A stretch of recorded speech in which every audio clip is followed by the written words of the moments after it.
WBUR Podcasts, Boston.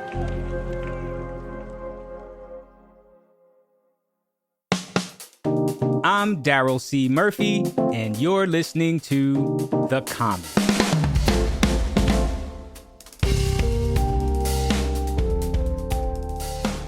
Now, if you had $2 million to invest in your community, how would you spend it? Well, now is your time to decide. If you're a resident of Boston, you have until February 15th to cast your vote as part of Boston's first citywide participatory budgeting process. Now, participatory budgeting, what is that? That's when residents come together to decide how to invest public dollars in community projects across the city. These project ideas come directly from residents, and residents will decide which ones will get funding. So here to tell us more about what's on the table for this year and the future of participatory budgeting in Boston is Kendra Patterson. She's a steering committee member of the Better Budget Alliance, a grassroots coalition of local community organizations working to increase democratic control over Boston's public budget. Kendra, how are you doing? I'm feeling good. It's a snowy day. Nice and snowed in. Snow took me by surprise. I just looked out my window. I was like, oh, okay, this is happening today. We're here. Yeah. So, Kendra, let's talk about participatory budgeting. Tell us about how you were introduced to this concept of budgeting that allows the community to vote on how a specific amount of money is spent. Absolutely. I was introduced back in 2021 when the participatory budgeting ballot initiative was live. Then it was Yes on One for a better budget, and it was to allow for residents to have participatory budgeting, like you said, to be able to decide over a piece of the budget how they would like to see it imagined and come to life in community. That was one major piece. But the second piece was also to grant city councilors the right to make amendments to the mayor's budget. It was overall about improving the budgeting process. And so that was the introduction to me, was having conversations in community, knocking on doors, phone banking, and saying, hey, if you had a piece of this pie of the budget, what would you do with it? And that's a possibility that can happen with the ballot initiative. And it passed overwhelmingly, nearly 70%. Yeah. And it's going into action soon, right? Like, people are going to be voting this weekend. You have up until this weekend to vote. So it's rolling, Yeah, year one. Yeah. So I know that this is year one for the citywide initiative, but this isn't the first time Boston has done this. A similar project targeted at the city's youth has been operating since 2014. I'm curious to know, what lessons have you learned from that program? So the community engagement piece has been really important, and a really important lesson from the youth program and programs that we're seeing across the nation. Tell us about some of the projects. Yes, so in this inaugural year, there are 14 projects. I'm going to highlight a couple of my favorite to see. The first is the youth program for year-round jobs. Now, this is something that came directly from Youth Voice and them saying, hey, the summer jobs are phenomenal. They're fantastic. They provide the youth with, professional development, especially in the fields that they're interested in. But it's only limited to the summer. And this is something that's really important because we know that a lot of our youth also contribute to their households, contribute to their families. I remember when I was a youth and, I really valued the time with summer jobs and professional development opportunities for me to see, oh, this is something that I thought I would like, or this is a way that I can build upon my skills. And just so for having that introductory knowledge and being able to enter the workforce with the city, it's a great opportunity to see it happen year round. And is there another project that you're really excited about? Because you can vote for 5, am I correct? Which we're going to get to that later as you break down when to vote, how to vote.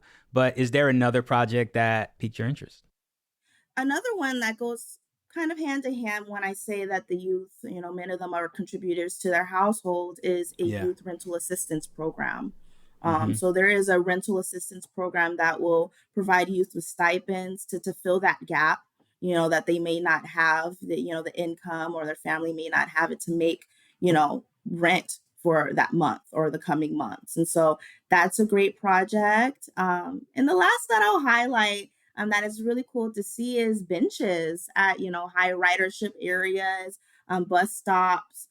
It's really important to think about, as we know that a lot of our people take public transportations and have nowhere to sit, and Yeah. that's not ADA accessible. And we need to really think about, the comfortability of our riders. And so 150 benches, that's a project that's being proposed as well. And to give folks just a clear explanation, what separates a participatory budgeting project from, say, a city's capital budget project? Yeah, that's a really great question. So with participatory budgeting, it's the process that makes it different. For residents to be able to think of an idea and then for it to go through the process of being voted on collectively by the community. We have 14 ideas. Not all 14 are going to be chosen, Yeah. right? I will go ahead and say all of the ideas are pretty great, and they are essential needs to what communities are saying that they would like to see. With that being said, we need to advocate or think about, how city councilors or the mayor can put this into the general operating budget. I also understand that this list of 14 projects came from a list of more than 1,000 ideas from Yes. residents. Oof, talk about that. What was it like Yeah. to narrow all of that down? Were you and your team just staying up late nights, having arguments and stuff? Take us through that. Yeah, I can take you through the process. For one, I would say it is exciting to see Mm-hmm. so many ideas come Yeah. from the community in its first year. So I will want to say, that a lot of our partners have been on the ground having idea sessions in their Mm-hmm. neighborhoods, in their communities, bringing together folks, to have deep conversations about the issues that are impacting their lives, Yeah. and how they would like to see that changed and funded through a participatory budgeting idea. So that was the first step, having those sessions, bringing people together in a room or virtually and saying, hey, what are you experiencing? Oh, this is what I'm experiencing. Oh, maybe this is a solution that we can propose in a participatory budgeting project. And we got 1,200 ideas. Okay. Then, yeah. So I would that was the first phase. that's that's really interesting because I would like to know about the people at these Hmm. sessions, because I'm imagining a bunch of people with different political interests, different commitments to their neighborhoods. Can you Yeah. talk about how this session brought people together and gets them talking to each other to make some compromises over their differences, No, I really love that question. Participatory budgeting is about bringing people together and having deep conversations with one another about our experience and about what our needs are. These sessions were opportunities between neighborhoods, between people with different socioeconomic backgrounds, racial, ethnic backgrounds, to sit in one room and say, hey, this is my experience, and let's have these shared experiences, see what we would like to see in our community. And this is also a way that, bridges the gap, in building trust between the city and community members, for the city to be able to trust us, with $2 million. We would like to see that, increased, of course. But saying, hey, these are the $2 million that are for us to decide how we would like to spend, and just see how creative people can be. So I understand that Yes. you're pushing the city uh, to open up $5 million, and also uh, like a larger goal is you want $40 million committed to participatory budgeting. Talk to Yes. us about all of that. We would like to see participatory budgeting be robustly funded, boldly funded, with nearly 1% of the overall operating budgeting being allocated towards letting people be creative and envision what they would like to see in their communities. Right now, in this inaugural year, there's $2 million that are in the pot to be spent down for these projects.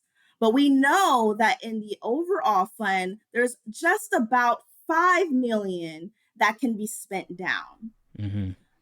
We're asking to release the funds because ultimately $5 million is very minuscule to the overall budget that we see for the rest of the city.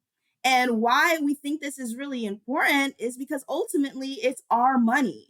Over 70% of the overall city budget comes from property taxes, meaning it comes from the pockets of renters, it comes from the pockets of homeowners. And so, with that being said, it is our money, and we would like to see more community collective ownership and trusting us with our dollars. So that's why it's important to not just think about this process. We have to think about the principle. And so if the onus is going to be on us to fund the city should trust us with more dollars to see our visions come to life. Okay, on that note, I want to take a break here. But when we get back, I want to talk a little more about this. I want to follow this thread. So we're going to take a quick break and we'll be right back.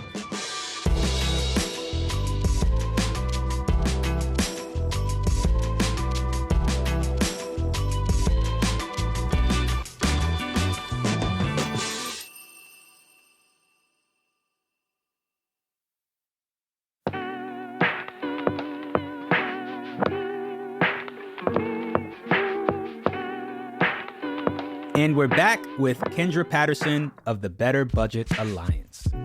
So Kendra, we were talking about participatory budgeting, and that is the process of the city allotting a certain amount of money. In the case of Boston this year for the inaugural process, it's $2 million.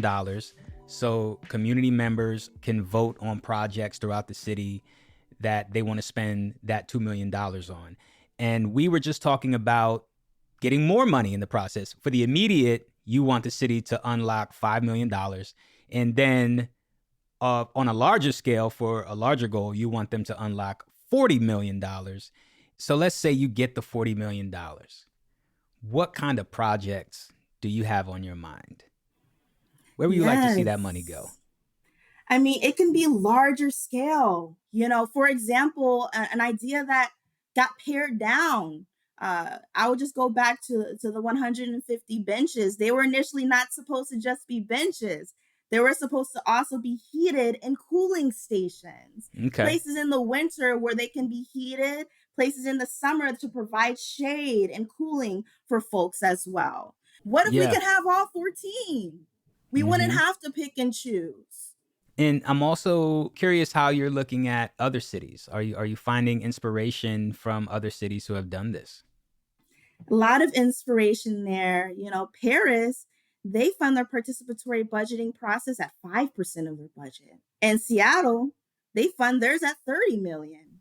Whew. In Los Angeles, they have a model which we want to uplift because participatory budgeting also has an opportunity to be reparative in communities that have been historically divested from, BIPOC and low income communities.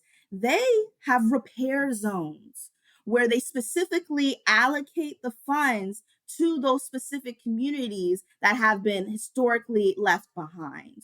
And those are things that we would like to see intentionally brought to our process here in Boston.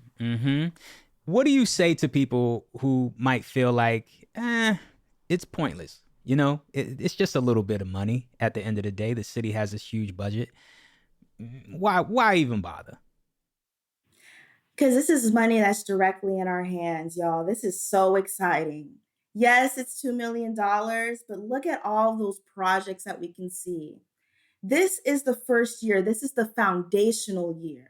If we're able to participate in the ways and continue this in the voting till the 15th, we can truly advocate for more and to see more and to be more a part of this process. Participatory budgeting is a beautiful thing. It brings people together. It, allows for us to have deeper than surface level conversations about our lives and for them to come to life. We would like to see more of this, And so for that, I would say it's a first step and be a part of that first step. I felt that. You went to church right there. Yeah. With that being said, how can people participate in voting in this round? Absolutely. So there are 2 ways that you can participate from now until February 15th. You can do so by going online. You can just go to boston.gov and type in participatory budgeting. It's going to take you to the Ideas in Action website, and you can read the descriptions of all 14 ideas and select your top 5.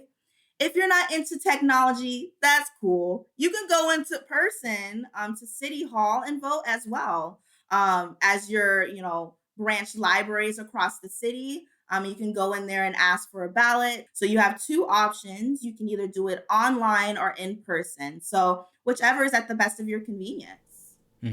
And they have 14 projects to choose from. They can pick up to 5. Just in case there's somebody who might be a little overwhelmed by these choices, by all these options. How give me a sense of how to think about it and simplify this process. I would read through each of those and to see if you see yourself, to see if you see that this could be something that you or your loved one could benefit from. So I would just lead with that, look through them, see what resonates with you, and choose your top 5. Well, Kendra, thank you so much. This has been really interesting. I'm really glad you came by the Common to share this with us. So thank you. Thank you, Daryl. That's steering committee member of the Better Budget Alliance, Kendra Patterson. And that's our show for today. Thank you so much for listening to The Common. The Common is produced by myself and Franny Monahan, and it's mixed by Marquise Neal with editing from Yasmin Ammer, and our theme music is Me from Hisu. And from the newsroom of WBUR, I'm your host, Daryl C. Murphy. I will talk to you next week.